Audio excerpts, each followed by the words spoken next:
Hello and welcome to another Canadian channel feature.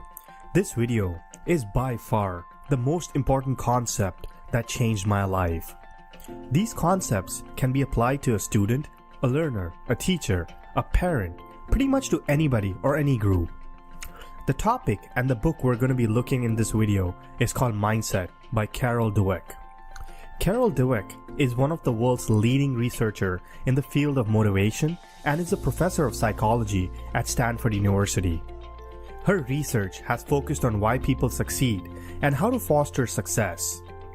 If you look back, never in the history did we have access to so much information. We can pretty much learn to do anything with the power of internet. Yet, educational institutions are using the same outdated methodology for teaching. Before we begin on this topic, I would like to add a prelude on this section. Coincidentally, I came across a Facebook post with my previous school principal, Mrs. Purna Rao, commenting on student-teacher relationship. Now, it's been a long time since I graduated from the school, called LPHS in Mumbai, India. But I feel it's important that I highlight this mental conditioning that I was put through. I do have an enormous respect towards my teachers, including Mrs. Rao, and this is not a contention towards her or anyone. In my opinion, they were never introduced to this research topic by Carol Dweck. During my school days, my principal and teachers were quick to label me as a poor learner.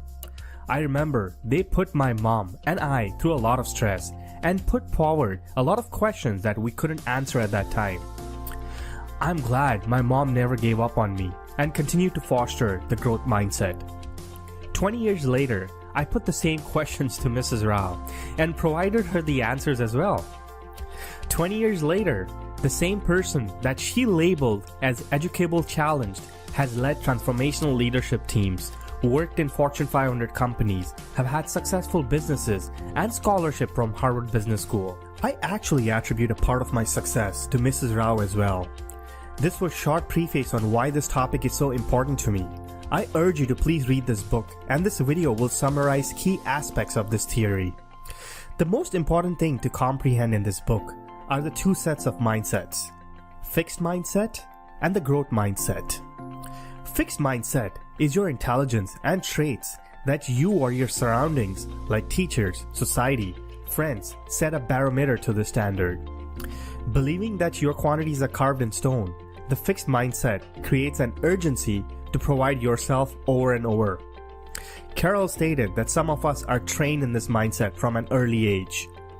But doesn't our society value intelligence, personality, and character? Isn't it normal to want these traits? Yes, but there's another mindset in which these traits are not simply a hand that you're dealt and have to live with. Always trying to convince yourself and others that you have a royal flush when you're secretly worried it's a pair of tens. In this mindset, the hand you're dealt is just the starting point for development. This growth mindset is based on the belief that your basic qualities are things you can cultivate through your efforts. I'm so glad that my mom, with very little education, mastered the art of growth mindset. Although I used to get an ass whooping after every exam result, she ensured that the process was always building me towards receiving good education. After my dad passed away, we suffered financial setbacks. But she always asked me to focus on my educational goals. This resonated with Carol Dweck's message that mindset can be changed. Carol Dweck wanted to support this theory with neuroscience. Hence, she used results from brainwave between the two sets of students performed at a lab in Colombia.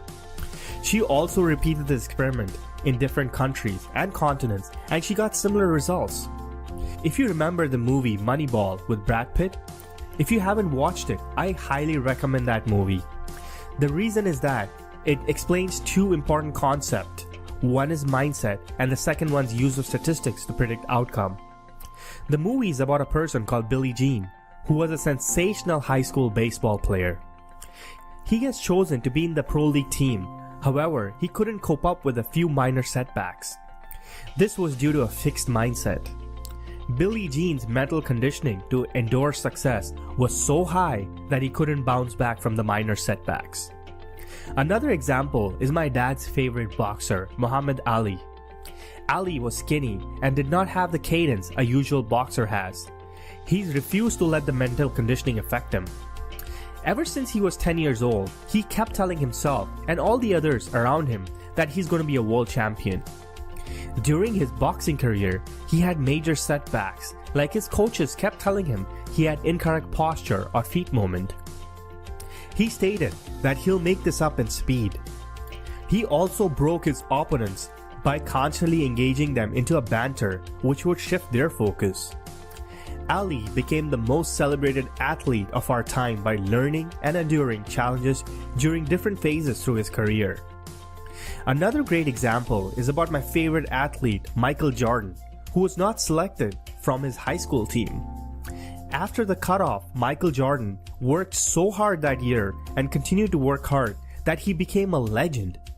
As Malcolm Gladwell, famed author, writes, "We endow our heroes with superhuman abilities that led them inevitably towards their greatness. People like Ali, Jordan, MS Dhoni, Picasso have all ventured into tough times and using growth mindset led to stupendous success."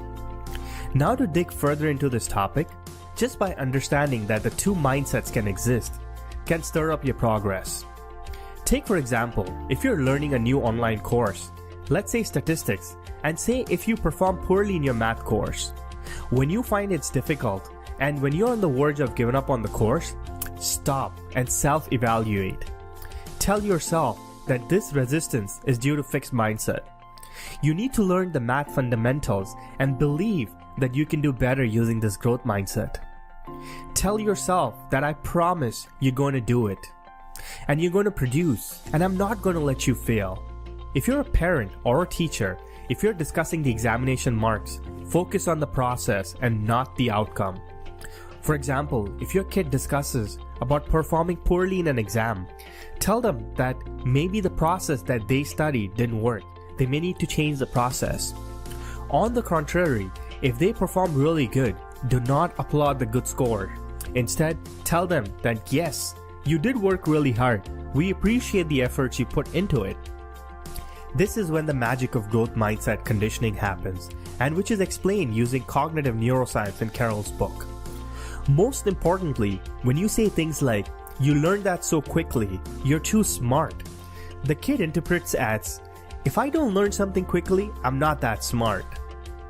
Parents and teachers think they can hand children permanent confidence like a gift by praising their brain and talent. It doesn't work, and in fact has the opposite effect. It makes children doubt themselves as soon as anything is hard or anything goes wrong. If parents and teachers want to give their children a gift, the best thing they can do is teach your children to love challenges, be intrigued by mistakes, enjoy efforts, and keep on learning. That way, their children don't have to be slaves of praises. They will have a lifelong way to build and repair their own confidence. Here's another excellent diagram by Nigel Home that explains the differences between the two mindsets.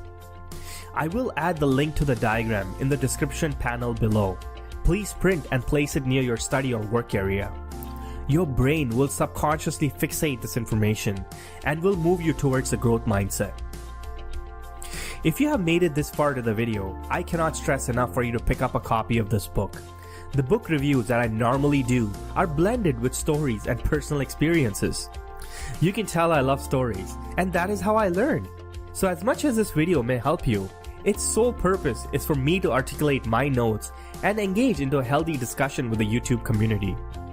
I thank you for investing your time in watching this video. I'll be posting other important theories and topics that'll enhance your learning or development strategy. Please feel free to like, comment, share, and subscribe, and stay tuned for other videos. This is Can Indian Channel signing off. Peace.